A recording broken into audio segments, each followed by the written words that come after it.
Hello, world. I have here with me today no stranger to the B2B marketing stage. Leading SmartBug Media, a globally award-winning intelligent inbound marketing agency that helps businesses grow revenue by generating leads, engaging accounts, and building brand loyalty through inbound marketing, sales enablement, revenue operations, web development, digital strategy, marketing automation, and public relations.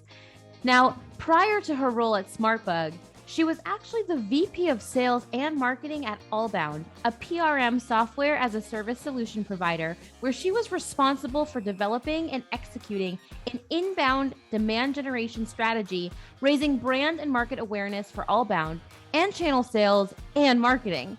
She helped the company reach 50% growth in year-over-year traffic and a 363% increase in sales leads and so much more. Outstanding, Jen. Please join me in welcoming my next guest, Jen Spencer, to the show. Jen, are you ready to get radically transparent with me? Let's do it. It's how I live my life every day. Fantastic. I couldn't think of any other way to live your life. I'm glad we're on board. You know, there is no other way. So let's do it. So listen, I have to give a shout out. I know prior to the show, I shared this with you, but if you're listening in and you have not checked out Jen Spencer on LinkedIn, I highly recommend taking a look at her bio as how to write an incredible LinkedIn bio. So while we can learn a lot from Jen on LinkedIn, I want to go ahead and kick off the show with what I like to call our easy, radically transparent question. And if you could give us a brief look at your professional journey and how you actually found yourself as president of SmartBug Media. Okay, I'm going to try to make this as brief, as concise as possible so people don't get too bored. But I started my career as a high school English and theater arts teacher and I did not think I was going to be a teacher ever. Like that was never on my list of things to do. To be honest, I wanted to do things like be the person who comes up with the names for like nail polish colors. Like that's amazing. That's how fun, right? Like who comes up with those? But, thought I was going to go into theater criticism and journalism and ended up getting a degree in English with a bunch of other little accents associated with it, and was a teacher. And until I had this opportunity that I just didn't think I could say no to join a nonprofit professional regional theater company. Wow. And Arizona theater company. And in like a education, community engagement sort of type of role. And when I took it, I literally took a pay cut from teaching to go work at the theater, thinking, well, let me just explore this. I feel like I'll regret it if I don't try it. And if I don't like it, if I'm not good at it, if it doesn't work out, I'll just go back to teaching, right? I'll just kind of fall back on myself. And that's been the story of my career. I just keep taking these risks, taking chances, looking for opportunities to where could I go and grow and learn and develop skills? And I can always fall back on myself. There's something else I know I'm going to be good at. And working in a nonprofit, like anyone who's worked in a nonprofit knows, like you have this extraordinary opportunity to build your skill set because there's just frankly not enough people to do the work. So you get thrown into stuff that you're like, all right, I'm going to try to figure it out. Or someone's willing to teach you like on the fly because they just need extra set of helping hands. And that's where I really learned about marketing and public relations and media and also revenue driven marketing and sales because we lived and breathed by those ticket sales reports every morning. And if we didn't hit our numbers, people lost their jobs or we couldn't complete and execute like on our mission as an organization. And when I left the theater and moved into the for-profit space and gotten into technology, and I learned that made me a really great fit for startup life. And also made me really attractive to sales folks because I was this creative marketer, again, the person who wanted to name the nail polish colors. But like not all arts and crafts, right? Like very revenue driven. And so I've always just been a champion of inbound marketing. And because I just felt like I love the idea of like storytelling and aligning with a customer journey. And, it's, I made my way to SmartBug after having been a client twice. At one, the first startup, we had a successful exit and then moved on to Allbound, as you had mentioned. And I worked with SmartBug again and just loved marketing, like the idea of like, wow, I get to build marketing campaigns and sell marketing solutions to people like me who like are dealing with the problems that I've dealt with in my career. And it was just a perfect fit. And I just love getting the most out of people. And so I feel like this is like what I was meant to do. I would have had no idea when I set out on my career that this is what I was meant to do. It just all came from just saying yes to things and taking risks and trying things on and seeing what fit and not being afraid. I love that. And I think that, right, that seeing what fits, not being afraid to take risks. I think as a marketer, that's an especially good skill to have, right? Well, maybe we'll call them intelligent risk taking, but still you need to take the risk. So I want to just dive in. I know I mentioned it in the intro, but I want to hear from you in one quick sentence for all of us listening in. SmartBug Media, what's the value? How do you work with your customers? Yeah. So most of our customers are they're HubSpot users. So we are a HubSpot elite partner agency, and our customers come to us. Typically they say, hey, marketing drove 10% of sales pipeline last year, and this year it needs to be 30%. And we need help with the strategy and actually executing. Oh, and by the way, we use HubSpot as our platform, as our tech stack. And we just know we could get more out of that as well. And we need help. So that's really kind of the core, like of what we do with our clients and for our clients. And there's some stuff on the fringe for sure. But anything that touches digital marketing and really focused on driving revenue for them, really driving sales pipeline. So true, like demand gen, lead gen, and customer evangelism and that flywheel creation. Amazing. So as you said that sentence, the only thing that came to my mind is, do you actually ever sleep? Because in today's digital landscape, there's a lot of noise to break through. There's a lot of hoops to jump through to make those successes. So I'm going to now ask you our famous question. Jen, what on earth is keeping you up at night professionally? Well, the thing at this point, right, there's SmartBug. We're about 150 people. We also acquired an e-commerce agency earlier this year. And so we are about 200 people when we like pull them in, and it's exciting. What keeps me up at night is my job is to have my finger on the pulse of the market and what's happening in MarTech and what's happening with all things marketing and sales operations and revenue operations.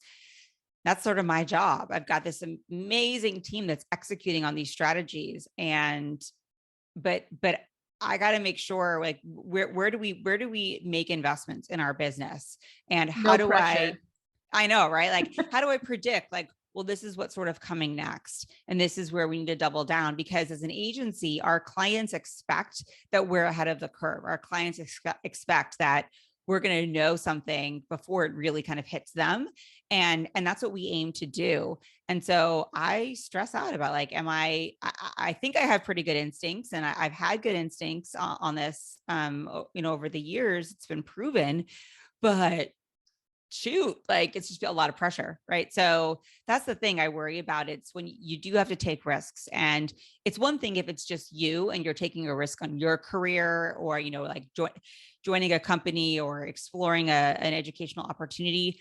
But when you're taking a risk where that's okay, I'm making this bet. I've got this data, right? I've got these inputs, and now I'm going to take this. I'm going to place this bet, and I'm going to make sure that this idea is funded and developed and launch it. Like that, I worry about, is it the right bet? Am I listening in the right places? Have I gotten myself in an echo chamber, right? Like those are the things that keep me up. Makes sense. I mean, it's a lot. And I think, we had spoken before and right in line with this, you had mentioned the phrase, right? Navigating uncertainty. And what your job primarily is just that, right? How do you navigate that uncertainty? Where do you invest? And, we didn't even get to talk yet about the data points, right? Coming in from all of these marketing technology solutions that, right, there's never a shortage of data, but rather looking in the right places for it or making sense of it. So this leads me nicely actually into my next question for you around this topic, because we know data matters, right? Data-driven marketers, we need to rely on the data. You said it earlier, right? It's not just about coloring and, while the nail polishes are nice, we need to know some of the numbers. And the data is always going to matter. Where do you feel, right? Because you're in such an interesting seat, I think, when it comes to marketing. Where do you feel marketing leaders today are falling, short in using the data in strategic planning? I think marketers and this is just broadly speaking based off of people, like whether it's prospects I'm talking to, clients, our team members, folks in my network that I engage with, especially through communities like Pavilion. I think we need to be better as marketers at data storytelling. So it's easier than ever before to have access to those data inputs, but it takes a different level of skill to be able to put it together and use it to not just defend something, right? Not just here's my idea and then here's the data to kind of back it up, but to look at it from a different perspective and to look at the data in a really open-minded way, and then let it guide you and have you kind of create a hypothesis and kind of build that story and communicate that to people who don't understand marketing. Because that's half the battle, that right. I mean, whether that's someone in finance, or maybe it's your CEO, maybe it's members of your board, right? It's you don't want to get super in the weeds and overwhelm them with stuff that's there. It doesn't matter. But how do you actually put that data together to tell that story about what's working and why it's working and where the next investment needs to come in? I'm not seeing that wow, as a marketing universe, we really nailed that yet. I'm encouraged because I'm seeing all of these programs and webinars and workshops all around data storytelling that are coming up. I wish so much that when early in my career that would have been something that was discussed. It just wasn't. Part of it's because we didn't have the same access to data that we have now through software platforms, through the technology that's just exploded over the last 10 or 15 years.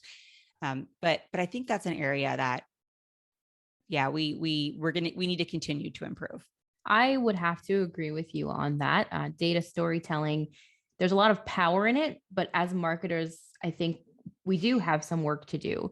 So while I've got you on the show, let's get a little radically transparent and go a little bit deeper, because what do you think, in your opinion, right? And this is your opinion, what is the best way to communicate all of that information or data from your marketing plan or what you're finding to the other key stakeholders in the organization or executive leadership who don't speak marketing language, who don't quite care, right? Using social as an example, right? If I were to go to a CEO and say, hey, you've got 600 likes coming in, who cares, right? They don't speak language. They want to understand revenue. So in your opinion, what is that best way to speak their language? So we spend a lot of time as marketers, hopefully, I'm saying that, hopefully you all do this, understanding your customer, understanding your buyer, and building out that buyer persona, and not just their demographic, but their psychographics and what matters to them and how they communicate. And then we build marketing campaigns that align with that persona, right? We do that. That's part of being a really good inbound marketer. We need to do the same thing for our internal stakeholders. So internal marketing is very important and very underrated. So there's not like a one size fits all answer to this, because depending on who are those individuals in your organization, that you need to understand how they communicate, what's important to them, how they're measured, what success looks like. Like, think about just going through a basic like buyer persona exercise, but make that persona be that CFO or that CEO or that member of the board. And then it's a very clear path. It's the same thing like you would do for a potential customer, where you're taking them through stages of awareness, consideration, and decision and evangelism. And I know I'm like making it sound like, oh, it's just so easy, but it's just, sometimes we got to just take a step back and go, all right, like, how do I communicate? It's no different than, I remember I was an English major in college, and I learned real fast that I had to adjust my writing style just a little bit depending on what professor I was writing for. I could have the same exact writing prompt, but if it was a different professor or TA or whoever who was grading it, I would make adjustments to maximize the potential of me getting an A. Like, that's what I cared about. I want to get the A, right? So how do you what you feel like the business needs? You got to think about who are you communicating to, and you can generalize a little bit, like with like a CFO persona, let's say, for sure. But at the end of the day, it comes down to the culture of your organization, and every organization is different and every human being is different. So it's about building those relationships internally, understanding what makes someone tick, understanding like what's motivating them and what the business needs. Because you might think, oh, well, if the business goal is this, then everyone's going to be on board. And yes, that's true, but we're all human beings and we're all motivated by different things. And the more you can understand what people are motivated by and what they think of as being success, you can, you use that as part of that internal marketing exercise. It sounds really manipulative. I'm not meaning it to sound that way, but to me, it's more just like you're investing in understanding what's important to somebody, and the more you can do that, it's going to help you in achieving that common goal that you have. Agreed. And I don't think it's manipulation. I really don't. I mean, any great marketer, the first, right? It's like marketing 101, understand who you're marketing to, speak their language, right? We spoke about it in the question earlier. If we're going to speak to the CEO in an earnings meeting, we're not going to be speaking about certain phrases or metrics that don't matter to them, right? So know your audience, right, which I think is very practical and it's spot on. Okay. So I have to be radically transparent with you. When I found out that you had agreed to come on the show, I was really excited because as I had done my due diligence and looking at your background, you're so talented in so many areas of marketing, and marketing is such a diverse field. So we're talking about inbound, right? We're talking about communication. And the one thing that stood out to me when I learned more about you was your talent when it comes to lead generation. I think it's unmatched. Like, there's been a lot of guests on our show, but it's almost unmatched because during your time at Allbound, you impressively helped the company reach 50% growth in year-over-year traffic and a 363% increase in sales leads. Like, that's like, I just sit back and I'm like, what? My mind is completely blown. Like, that's wild. How, like, can you share with us how you achieved that growth? It's insane.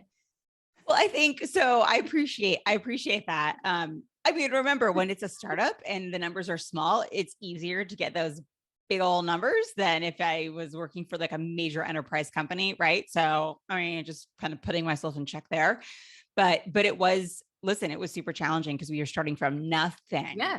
Nothing. When I started at Allbound, we were pre-product, really, like truly like pre-product, way like an MVP, pre-revenue.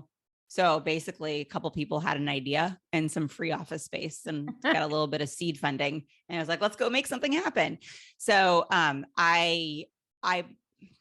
it was really scrappy. I literally marketed by night and sold by day, and would iterate on the marketing plans based off of the demo requests that came in and the conversations I had, all those demos. And I had never demoed software before in my life. I wasn't a salesperson. I was like, but it was the best way it was the fastest way. It was the fastest way for me to get up to speed and to adjust our marketing messaging.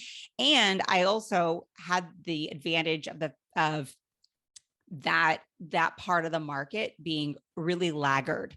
So at that time, no one was talking about channel marketing and channel sales, and the technology that was out there was horrendous, like was just old and clunky, and like this is like the kind of system like where you're like, how does someone actually use this?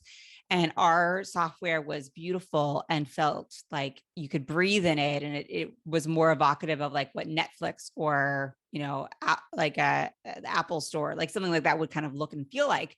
And so it was a lot of fun to basically be able to go out there and say, hey, channel marketers, you don't need to be in pain like this. Like this pain you have, this can go away. And there was no one else saying that. And so it came down to just like from those demos, from listening to what the pain they were experiencing and what problems they were looking to solve. I was hearing that firsthand, and then was able to go and like make adjustments to our buyer personas and share with the product team, like, okay, here's feedback. This is what people are asking for. Here's the problem that they're having. And we iterated on our personas many times. So the co-founders had, an idea, right? Like that concept of like, okay, this is who we're actually going to serve.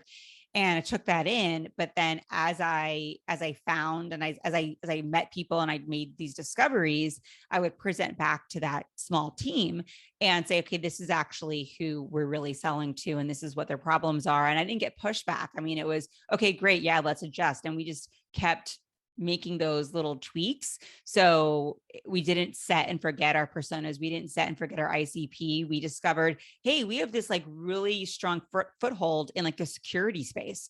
So let's let's follow that path. Right. So it was just like following the data and like following those, those like bright spots early on. And that just compounded. And the other thing that I think that I did that was really tremendous for us was partnering. So it made a lot of sense because, we were a partner relationship, software. So we were all about evangelizing partnership, but we were really creative, and I made the team, we produced a lot of content, and we did it. Like everyone was involved, everyone in the company. It was like not just a marketing thing. And then I did have the power of, at one point, then I got the power of having SmartBug. I hired SmartBug to be my agency. So that was also really helpful. But we started having bigger companies with much larger budgets coming to us and saying, hey, we want to partner with you. So we knew if we did a webinar on our own, or we produced some kind of content on our own, we would get, whatever results. When we had a company like Optimizely, like at the time knocking on our door saying, hey, let's partner together, we were able to like triple, quadruple, and more that impact. Yeah. And so that method still holds true for us today. Even when we look at our internal marketing for the SmartBug brand, we blow our numbers out of the water from like a lead gen perspective when we partner with another entity that is serving that same customer, solving for that same problem. When we really align to solving for their needs, you go so much further if you do it together. I think you can never underestimate the power of a partnership. 1000% agreed there. And I want to go back for a moment. When you were telling the story of how you achieved that success, you said something that I'm going to call out. We had a previous guest who was a VP sales on the show who said something similar, that he felt the best marketers had experience in sales. And you were so radically transparent about the fact that you had never given a demo, and you were pretty much on the sales floor doing what sales do best. And I just want to call out that I think that is such a huge piece, that if you are a marketer and you haven't listened in on a sales call, joined a discovery call, given a demo to a real customer, I think now is the time to take that risk and do it, because as you shared, it only helps you understand and put yourself in your customer's shoes. So thank you for sharing that and calling that out. I'm going to jump now into social media because it's not going anywhere. We're Oktopost. Yeah. Who would we be if we didn't throw in a question here about social media management?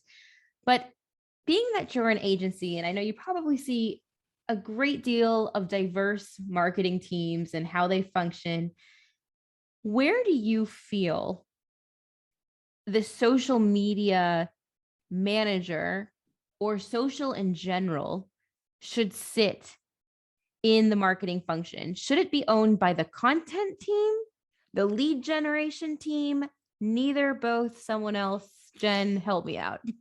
Oh man.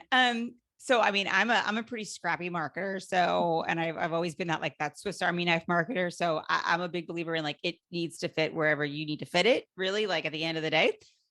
That being said, I can tell you the way we have things structured here, we have one person focused completely on content and overseeing that editorial calendar. And we have someone else focused on partner marketing and partner programs, and a little bit of like customer advocacy as part of that too. And then we have another individual that's like all things digital. So, and that includes social and like our website entity. And so and then now adding another individual for more like field events and things. So we've broken it out that way. I think I think someone who owns content could definitely do social, right, at some level, but I like that role to be separated because they're able to kind of take a step back and see sort of like bigger picture, and be able to balance brand, the demand gen, the kind of that content strategy, all of those pieces, and like all work together. And they also tend to come to the table with ideas. Those like social media kind of specialists or managers, because they're out there, they're looking, they see what's going on, they see what's happening in B2C, they see what's happening B2B, they see and they're gathering so many like interesting ideas. And so there's been times where someone who runs social media is able to bring a content idea to the table that content marketer wouldn't have thought of because they didn't have that same exposure. Not that they couldn't have, but they're busy, right? Yeah. And so like having people kind of sit in those different realms, and then they all roll up to a marketing leader who's really driven by like it's pipeline generation and is looking at kind of revenue. So as long as that individual is like that, they're focused on like what matters most to the business, and then we're leveraging each one of those team members. But social's more than just like, hey, let's just blast out, about this new article we have, right? Like you can do that, and then if you do that, you're not going to get a ton of return. Like it's not going to be bad for your brand, right? But you're not going to be able to look back and go, wow, look what social is really driving for us. If you actually have someone dedicated to your social media strategy and execution, and you're leveraging the right channels to reach the right audience, wow, like there's so much potential. That's for the magic, right? Yeah. So just so many people don't get there because they don't make that investment up front. And then they look at the results that they're getting from like kind of like half-assed social work, and they're like, oh, well, it's not driving enough for us to do anything with. Well, wait a minute, like this is look at what other companies are doing, right? Like there's definitely a lot of potential there. A lot of honesty there, and I love it. I'm here for it. I want to talk about your social media strategy. Can you let us in to any insight as you put together I'm sure we're all kind of, putting together plans now. But these are ever changing, social media changes. I feel it's so dynamic. But what does your current plan or look like, or future planning, or where would you like to go with social media? Can you help us understand maybe some of the initiatives that you're doing across social that you see working or not working? Yeah, sure. So, so I'm going to answer this both from like a personal social brand perspective, and then from like a company. Okay. So first, a little bit on the personal side. I believe in being like, I'm a really like candid, like very transparent person. People have told me that. I don't realize I am, but apparently I am. And I believe in like who you are in real life, right? And who you are in social. It's the same thing, right? So like I'm old enough where I kind of came up in the era of you've got like your personal this and you've got your business that. Yeah. And anyone younger than me is like, there's no such thing. This doesn't exist. But I still see executives, I still see like peers of mine who are like, they haven't like gone all in on that. So I think that's really important. And I think I can attribute a lot of my success in building my network and my brand and getting job opportunities and attracting talent and all of the things that make my career move, from just being my true, like authentic self out, in the places and spaces that like represent me online too. So, and if there's something I don't want to share, I just don't share it. Right. Like you have control. It's not, there's no danger there. So there's that. I think though, from like a business perspective, what we're really focused on is social's ability for us to expose the really cool stuff that our team is working on. And part of it's because, what separates us from like our competitors, frankly, are the people. I mean, like if you look at probably our service catalogs, you're going to see a list of the same things, right? Like it's the same stuff, but it's who's actually doing it. And, who are these people? So from like a sales perspective, I like to use social media to expose that and to build up the brands of the people who work here. And then it's an amazing asset from a recruiting perspective too.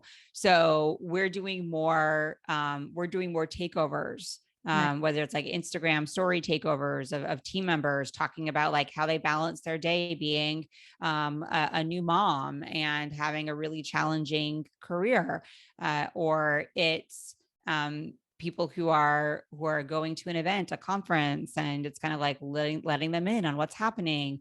And so I think there's that we're digging quite a bit more into. And then the other piece is related to this idea of partnership. And it's finding out like if you can have an aligned social media strategy with your partners, like, and it doesn't work if you've got like 100 partners. I mean, it's like who are those tier one partners that you're going to like really collaborate with, and you're going to have this like shared kind of like message, and how do you align those social strategies together so you amplify each other's voices, and that rising tide, lifts all ships. So getting more into the human part of social, and then also the partner, like really engaging with partners and building those strategies together beyond just like let's tag this person or tag this company or retweet their thing, but like really orchestrating a plan together. Those are two areas our team is diving into right now. I like those. Definitely gives some food for thought as we kind of start thinking into, the new year, entering Q1, Q2, 2022. Thank you for sharing that. So it's funny because you've mentioned a good point just now. You said, right, don't want to share it on social media, so don't. So what better way to learn a little bit more about you by ending the show with my favorite question, which essentially is, what is that one thing that you're leaving off your LinkedIn profile that you can tell us today? And that's hard because I am like I share, there's quite a bit out there. I think that the one thing about me that's not that you would not find on my LinkedIn profile is if I go to your house, you have a party and I go to your home, I love where this is going. you will find me with your cat or dog. You will find me. If that's under the table, because that's where they are, like on my hands and knees, being one with the creatures. That is where I will be, which is like, it's not like I'm not antisocial, but I do tend to like animals. I've very rarely met an animal I don't like. So, so yeah, I'm a big lover, and to a point where like when I go to some of my friends, when I go to their homes, like their animals come running to me and I have to like hold, like, and everyone's like, why? I'm like, cause I get them. Like I'm like right there on their level with them. So Connecting to your audience. I love it. I mean, marketing is really in your blood. Apparently. Thank you so much for sharing that. Thank you so much for getting radically transparent with me. Last question. Anyone listening in wants to continue the conversation, wants to perhaps work with you to help in any of the areas that SmartBug is doing incredible things for their customers for, where is the best place we can reach you? So you can check us out on smartbugmedia.com for that. Also, as you mentioned, LinkedIn. I'm very active on LinkedIn, Jen Spencer, and Twitter. So at Jen Spencer. So either of those channels, I'll just give me a shout. If you connect with me on LinkedIn, just to let me know you heard me on this podcast. That'll just help me with that context so we can continue the conversation from this point forward. You might, if you're reaching out, you might want to just let Jen know if you have a cat or a dog to start. That's helpful too. Yeah. There you go. Amazing, Jen. Thank you so much. Thank you. Thanks for tuning in to the Radically Transparent podcast, brought to you by Oktopost, the only social media management and employee advocacy platform architected for B2B.